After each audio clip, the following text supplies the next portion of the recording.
All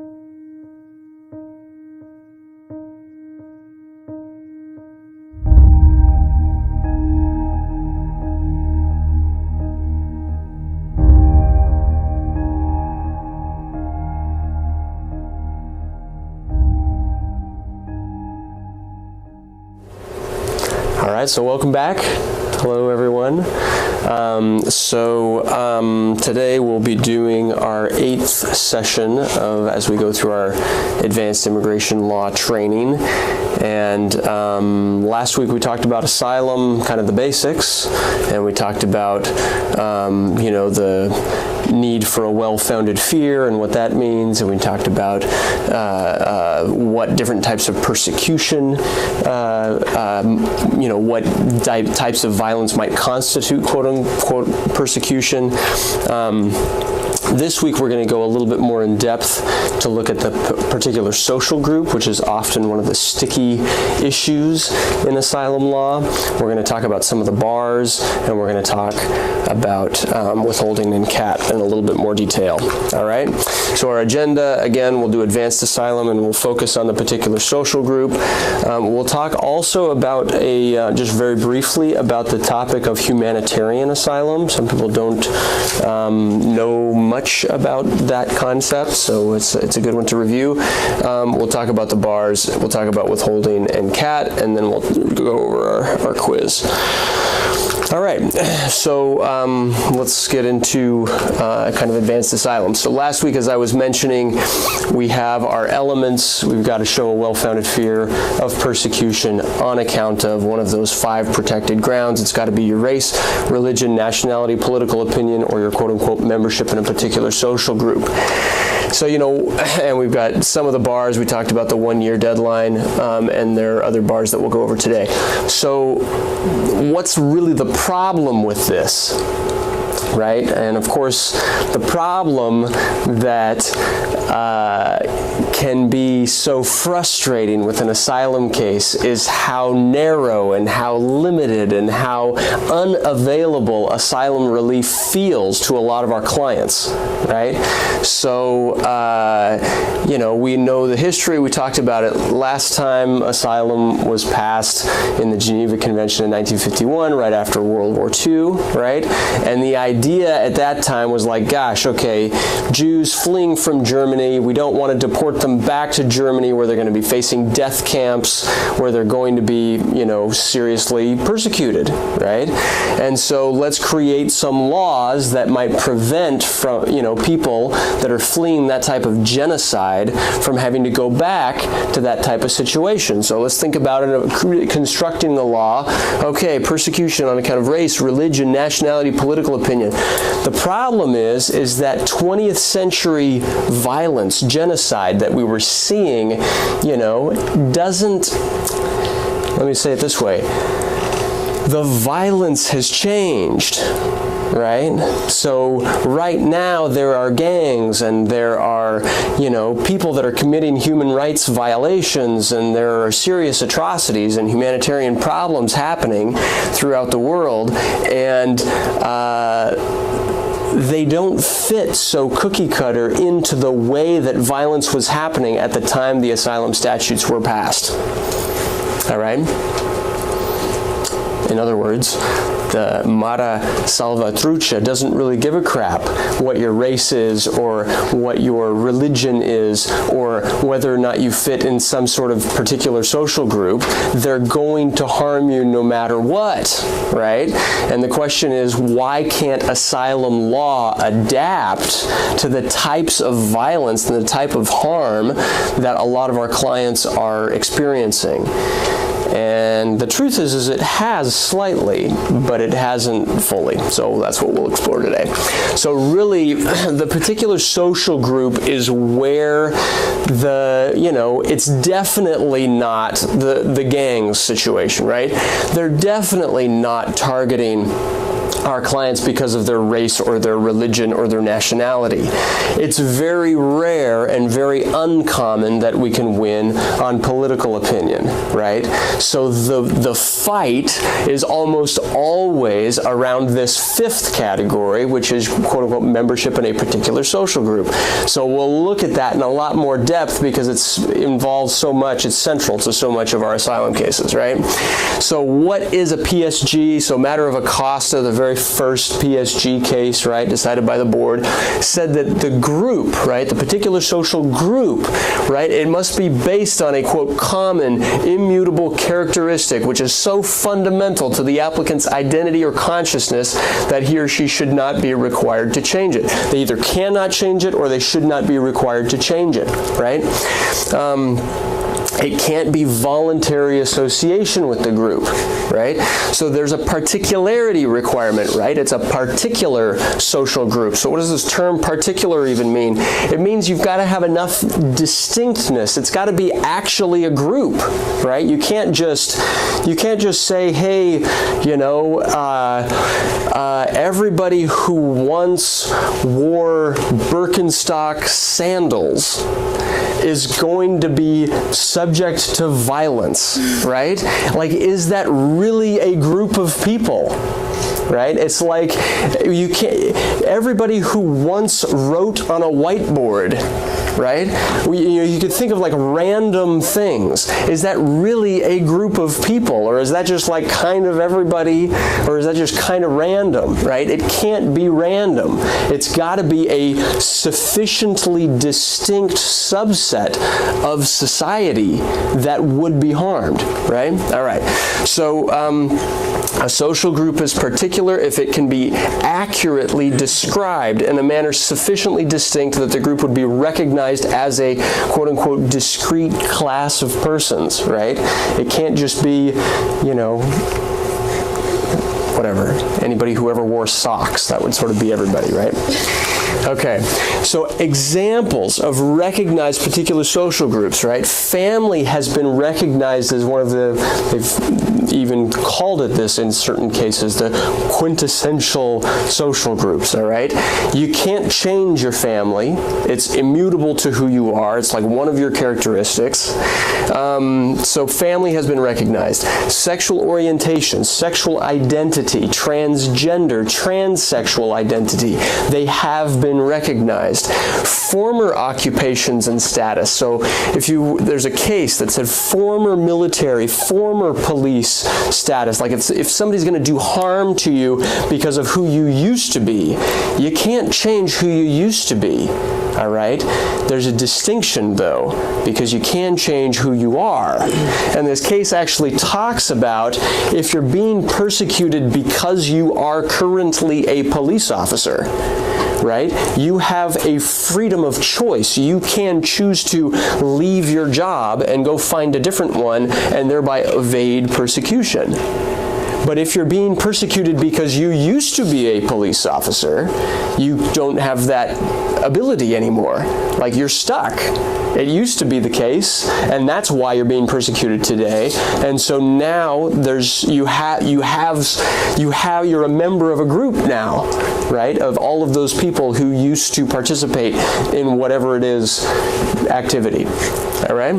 But what if you're a police officer, that's what you wanted to be all your life, like very patriotic and enforce the law and be of service to your community? Wouldn't that be something that's very kind of, you could say you're so passionate about it, you shouldn't have to change that. You shouldn't have to change your profession to go and be like a restaurant owner or something. Great argument.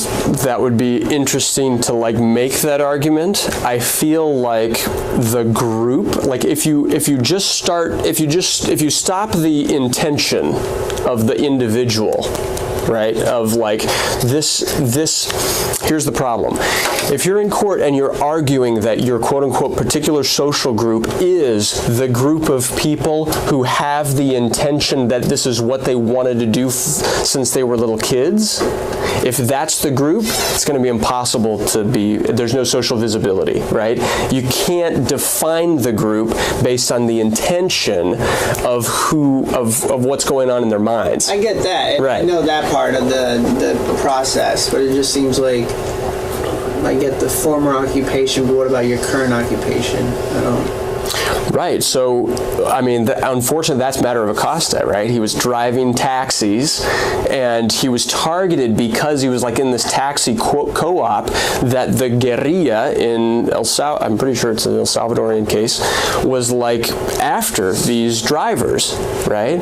And I mean, it's kind of unfair. I mean, I don't know if the argument was made in his situation that he was born to be a taxi driver. Probably not. But, you know, the idea is that if they had been targeting everyone who had ever been taxi drivers, that would be a social group. But if they're just targeting this particular job today, then you can change. Yeah? So you're not stuck in that. It's not so fundamental to your identity. You know, I think what the law would say, I think what the cases would say, and it might depend on the judge, but, you know, you might feel like you're, you know, born to be a cop or born to be this particular role, but that is different from like you're born male or female. That is different substantially from being born gay, right? Or it's different from being born in your family, right? Or it's different than being born in like a tribe, right? I'm not sure, but I think that they would say, look, you know, it's a good argument. We could try it. We could look at it. But I think it would come down against it. I wouldn't focus so much on the intentions of the individual being persecuted because it's the intent of the persecutors, right? Right. But I think with enforcement, with military, police, even us as attorneys, let's say we are officers of the court. We're not like regular civilians. Mm-hmm. It's not something like you've made an oath to protect, and therefore like you're not just a 9 to 5, like this is, you personify your occupation wherever you go. Mm-hmm. That's what you are. But I guess that's interesting. It would just be an argument. That's a good argument. You know, I've never seen that case where it's like, you know,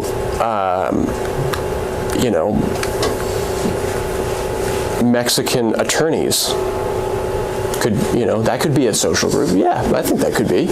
It is occupation, but it's also like you're licensed. You know what I mean? I don't know.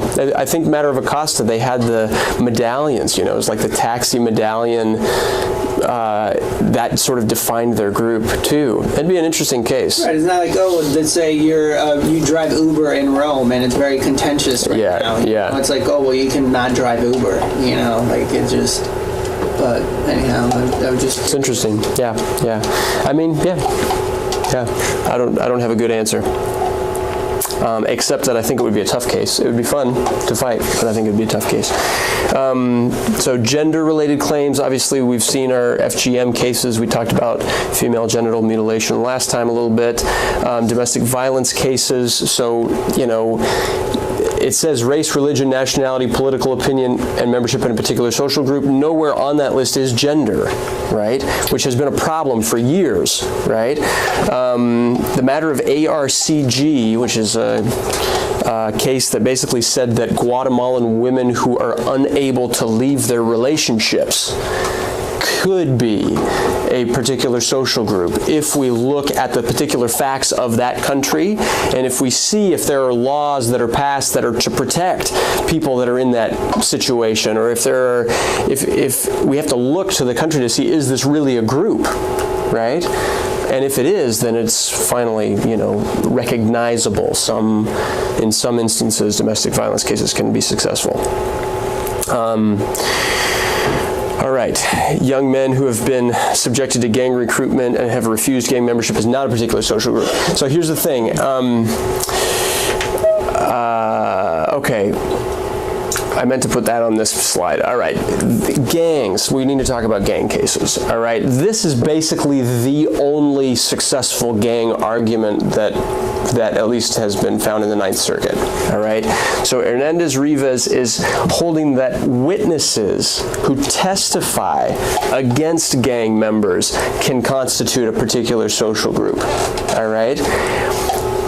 Basically, every other, the next slides, we will look at particular social groups that have been attempted and that have failed. all right, because it's important for us to know which ones have tried and lost, all right? So, Reyes versus Lynch, this was a huge case. Former members of the Mata 18 gang in El Salvador who have renounced their membership, right? That's you would think that that's a very distinct group of people, right? But it was denied. They said it wasn't socially distinct enough. You can't tell one person from another, right? The Ninth Circuit denied that case on social group grounds. Perceived wealthy Americans, right, is not a particular social group. Very interesting case. They're making race-based arguments, white, affluent, going back to a place where they're going to be targeted for extortion, right?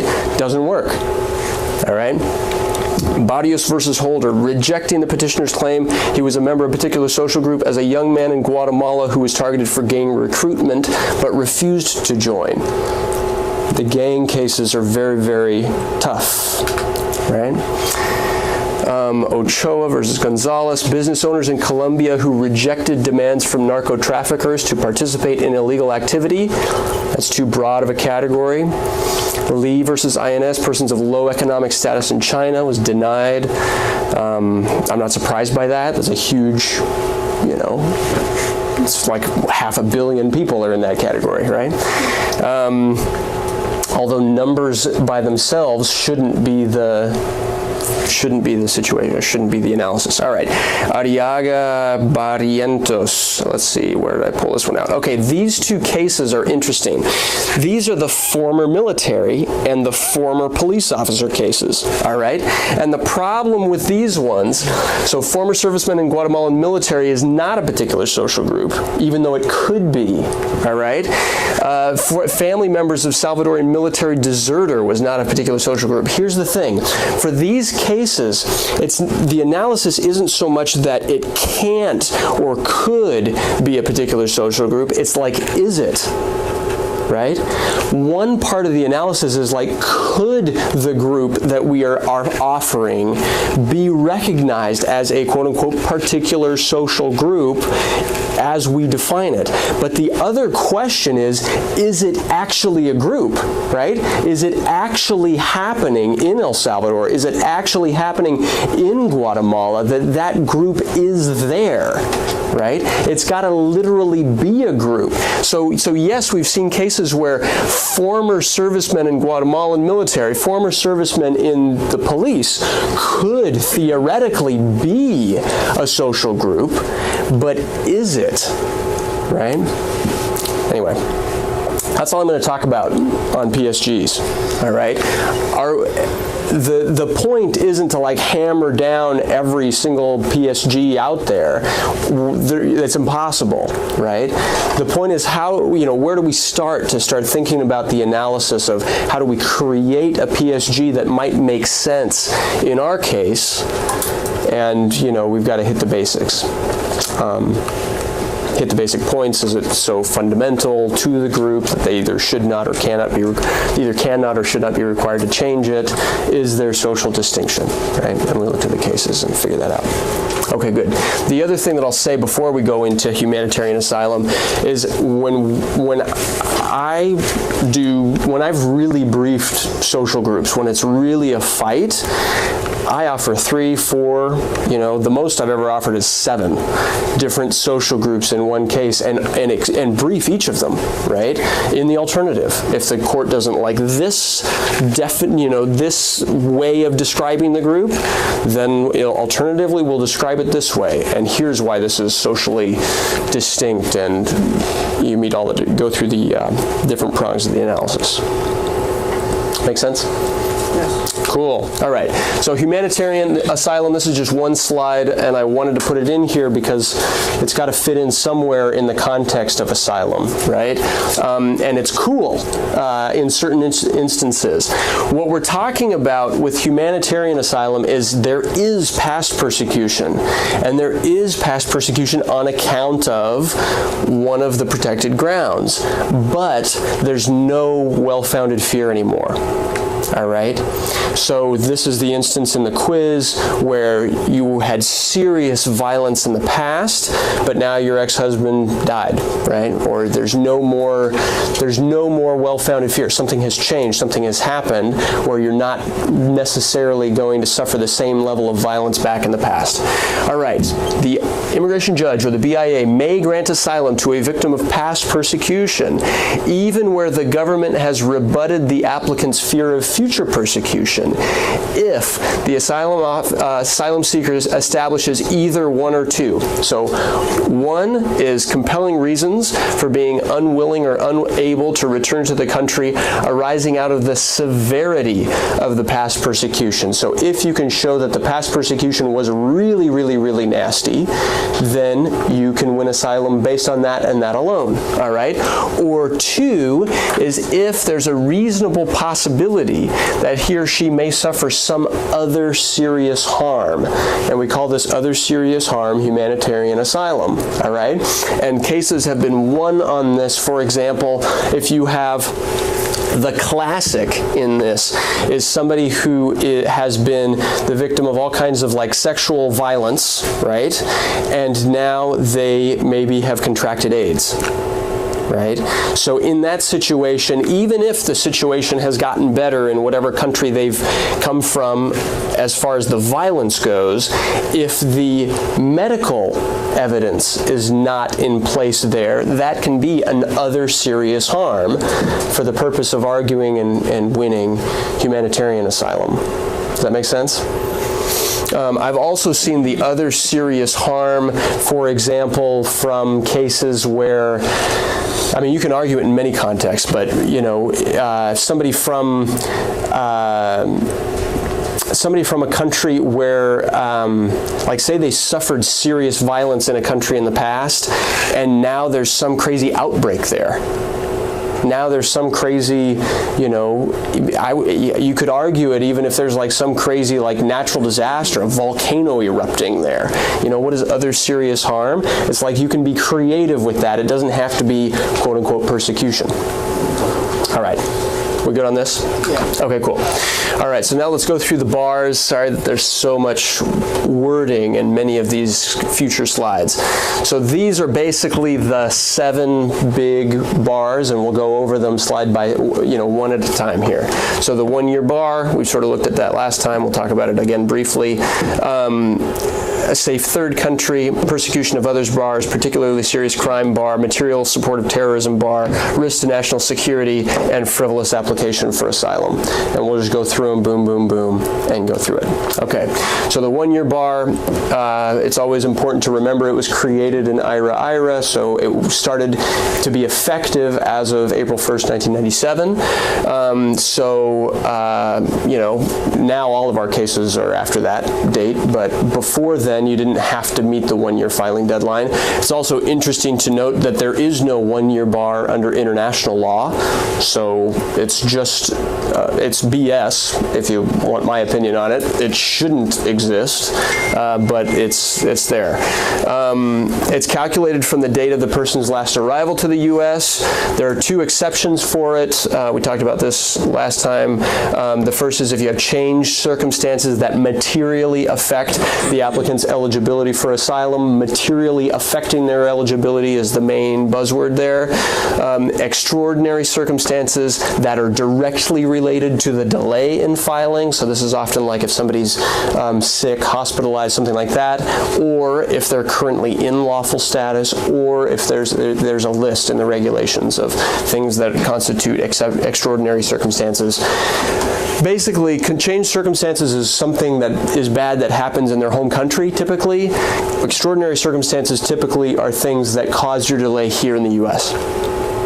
Yeah? All right. That's all we'll talk about the 1-year bar. We'll talk more about these other bars. So the safe third country bar, this is kind of, I academic more than necessary in real practice, I feel like.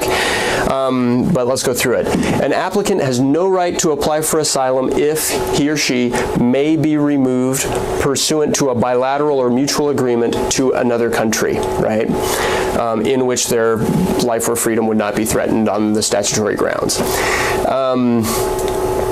May be removed becomes the term of art, right? Typically, you have to be a citizen of another country in order to be removed to that country, right? However, there are some bilateral agreements, and so I put, did you know, the United States and Canada actually entered into one of these bilateral agreements in 2004, and it basically says that if somebody enters through Canada and then comes into the U.S.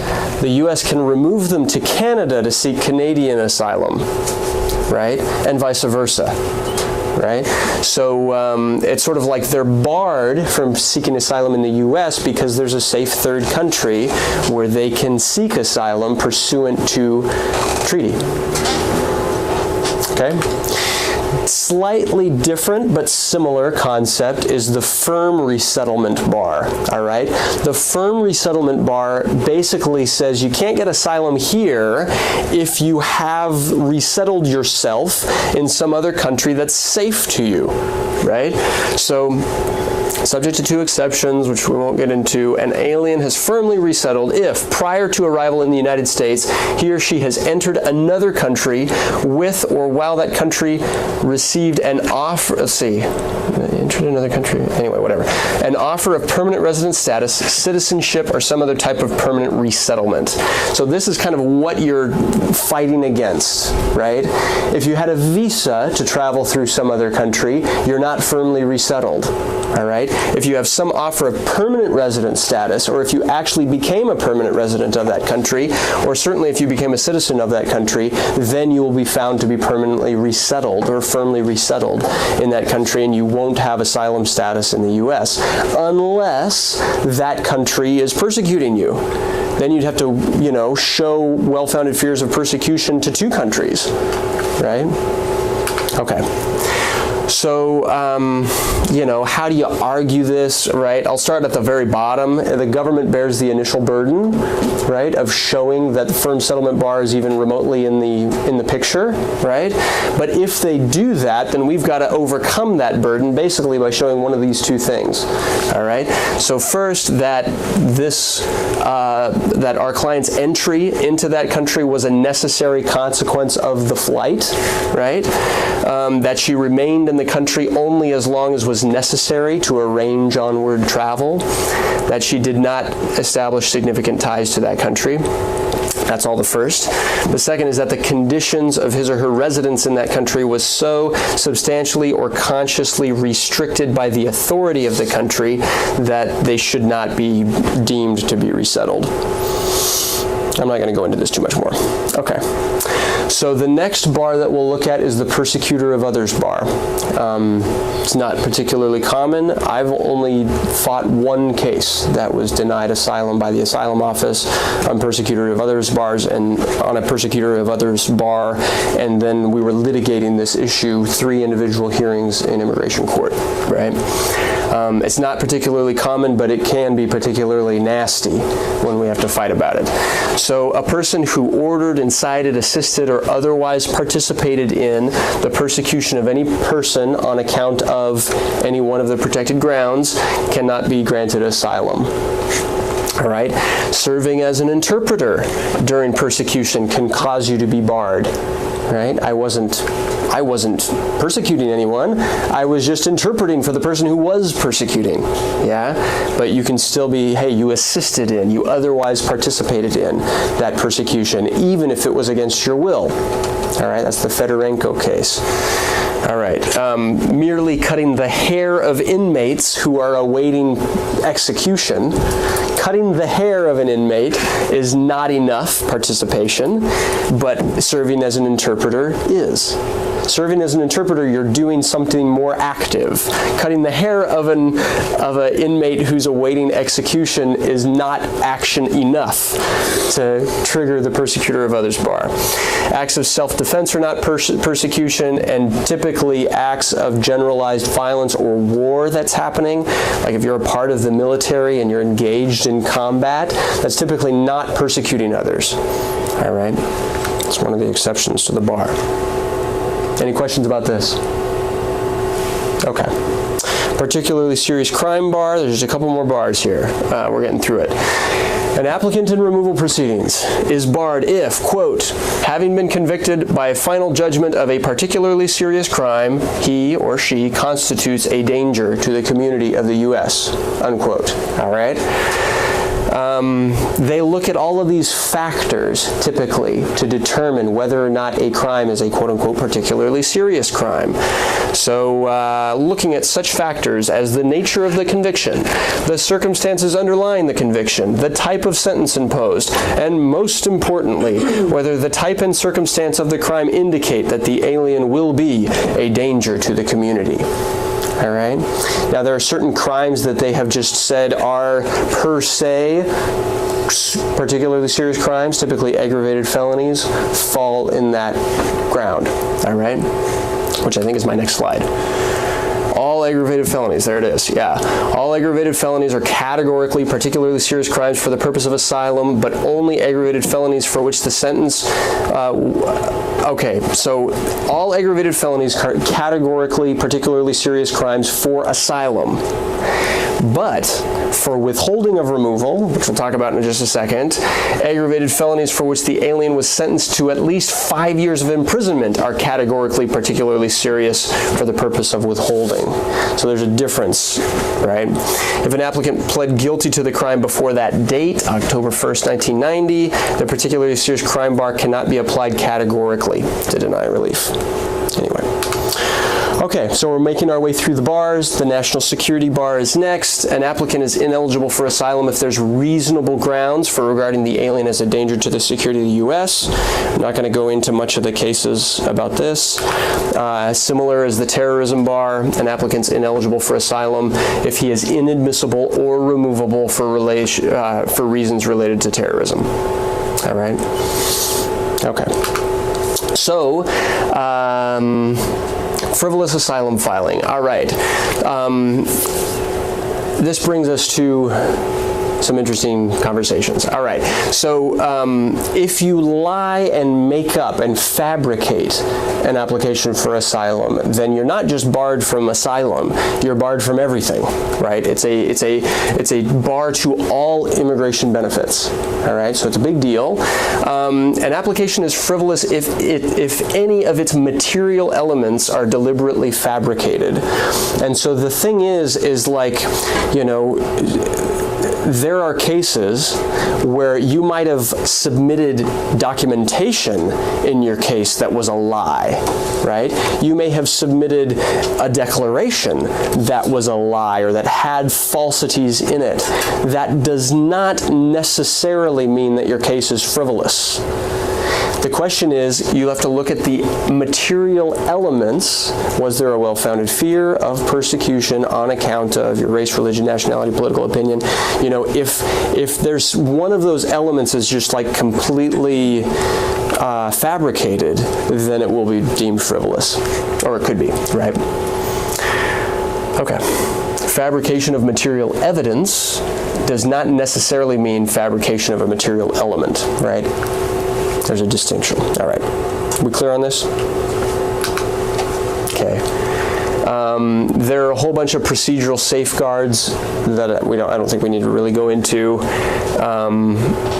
Basically, the judge has to make a specific finding that they're saying that this is a frivolous finding in order for the bar to apply. The findings have to be supported by a preponderance of the evidence. They have to give an opportunity to rebut that finding. All right. All right, that's it for the bars. We'll talk about withholding and CAT. So I showed this slide last time to kind of explain some of the basic differences between asylum, withholding, and relief under the Convention Against Torture. Remember, withholding of removal has a higher burden of proof. You've got to show it's more likely than not, and you've got to show a clear probability that your life or freedom is threatened on account of the same 5 grounds, right? It's a greater than 50% likelihood. It's typically not as good as asylum because you don't get a green card. You just can renew a work permit, basically. All right. For withholding, some of the bars still apply, and I'll show you which ones on the very next slide. The benefit of Convention Against Torture relief is that the bars do not apply here. So if you can show that it's more likely than not that you'll be tortured by your government or at the acquiescence of your government, then you cannot be removed to your home country, and there's no nexus and there's no bars over here by treaty. All right, so bars to withholding, persecutor of others bars, the particularly serious crime bar subject to the it's got to be more serious, right? The national security bar and the terrorist bar are all bars to withholding. CAT, so basically Article 3 of the UN Convention Against Torture says that a signatory nation cannot, will not expel, return, or extradite a person to another country where there are substantial grounds for believing that he would be in danger of being subjected to torture. So then the question becomes, what is torture, right? And we've got this huge long definition that's right there in the UN treaty, and we all cite to it when we do a CAT case. So torture is defined as any act by which severe pain or suffering, whether physical or mental, is intentionally inflicted on the person for such purposes as, and then there's kind of a list of a whole bunch of different types of possible purposes, and then when such pain or suffering is inflicted by or at the instigation of or with the consent or the acquiescence of a public official or other person acting in an official capacity. The key, the difficulty in winning CAT is to show this sort of by or at the acquiescence of your government, right? And if you can show that, then you got a case. That's it for today.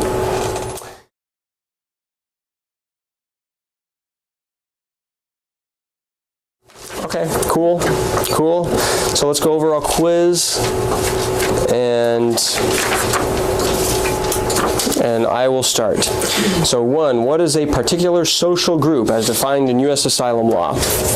Is it A, group of people who like to hang out together? B, a group of people who live in the same part of their country? C, a group of people with a common immutable characteristic that they either cannot or should not be required to change? Or D, a group of people with a common race, common religion, or a common political ideal? The answer is C. All right, Sadi, you go for it. What does the word particular in the particular social group analysis mean? A, that the group must be really cool and special. B, that the group is bizarre and unique. C, that the group can be defined sufficiently as a discrete class of persons. D, that the group actually exists. C. Correct. 3, if Sam from Honduras is currently a police officer and he receives threats because of his job, and he comes to the U.S. to escape those threats, will he be eligible for asylum? A, yes, he will likely win his case because he's a member of a particular social group. B, yes, he will likely win his case because he received threats. C, no, he will likely lose his case because police officers can't win asylum. Or D, no, he will likely lose his case because being a police officer is merely his job. It is not something so fundamental that he either cannot or should not be required to change it. I mean, I was here in between A and D, but I guess the law says that it's D. Yeah, I like your arguments. I think that it would be, I think that the best answer is D. Yep. Mm-hmm. No, don't worry about 4. Sorry about that. It's okay. Yeah, I don't know. I think it was a printing issue. I don't know what happened there. If Jose was a witness of bad acts of a criminal street gang and testified against them and received death threats for having done that, will he be eligible for asylum? A. Yes, he will likely be eligible for asylum because witnesses of violence have been recognized as a particular social group. B. Yes, he will likely be eligible for asylum because gang cases are straightforward and easy. C. No, he will likely lose because gang cases are almost impossible. D. No, he will likely lose because people who testify are not in any kind of group. Pretty sure it's A. A, yeah. Witnesses change that they witnessed something and they've been targeted for witnessing something as well. That's right. 6. If Nora is afraid to return to El Salvador because she is perceived to be very wealthy and Americanized, will she be eligible for asylum? A. Yes, she will likely be eligible for asylum because she is a member of a very real social group. B. Yes, she will likely be eligible for asylum because wealth is so fundamental it should not be required to change. C. No, she will likely lose asylum because her group is not sufficiently socially distinct. D. No, she will likely lose asylum because no one in her situation would have any fear. Okay. Delete the word she there. Just strike it out. Because no one in her situation would have any fear. And it's C. Correct. Now, to be clear, I mean, like Manuel, we don't have to agree necessarily with the cases we don't have to agree with the cases, but this is what the cases have said. We can try to overturn them, but yeah. So number 7, if Pam was a victim of horrible past persecution by her ex-husband, example, she was raped, beaten, stabbed, and burned by him, but now he has died, can she qualify for asylum? A, yes, because she still has a well-founded fear of persecution. B, yes, because of humanitarian asylum. C, no, since he died, there is no reason to fear returning to her country. D, no, since he died, she is no longer a member of a particular social group. I think no, C, because he's done, so there's no reason why she should. It's not a bad guess. The best answer is B, because of humanitarian asylum. When you have persecution that is very, very substantial, you can win asylum even if the situation has changed. Yep. Number 8, if Samantha is a citizen of Mexico and has a working visa in Japan, can she qualify for asylum in the U.S.? A, no, she has a safe third country she can travel to. B, no, she has a firm resettlement board. C, yes, as long as she meets the other requirements. A visa in Japan is not an issue. D, yes, all people with Japanese visas are afraid to return to Mexico. A? The best answer here is C. C? As long as she meets the other requirements, her visa in Japan is not an issue. That's correct, yeah. Because it's just a visa. It's not permanent residence. Yeah. So 9, if Harry was forcibly recruited by the guerrilla forces in Nepal to interpret for them when they would enter villages and murder and torture people, and if Harry arrives to the U.S. and seeks asylum, he will be A, barred from asylum as a persecutor of others, B, barred from asylum as a terrorist, C, barred from asylum because he was only interpreting, C, not barred from asylum because he was only interpreting, D, not barred from asylum because he was forcibly recruited by the bad guys. The best answer is A. Sorry for my typos, you guys, my goodness. 10. Fred previously fabricated an entire asylum application. Now he is A, likely to be found inadmissible for willful misrepresentation of material fact. B, permanently ineligible for any immigration benefit. C, eligible to file an adjustment of status case, but he'll need a waiver. D, still eligible for asylum if he can show he has a well-founded fear of persecution on account of his race, religion, nationality, membership in a particular social group. Put A. Best answer is B. It's not just that he'll be inadmissible, but he's like permanently barred from everything. 11. If Fred above previously fabricated an entire asylum application, but now is certain and has evidence that he will be tortured in his home country, he is A, barred still because of his frivolous asylum claim, B, likely eligible for cat relief, C, likely eligible for some other immigration benefit, D, likely eligible for asylum. I put B. B, correct.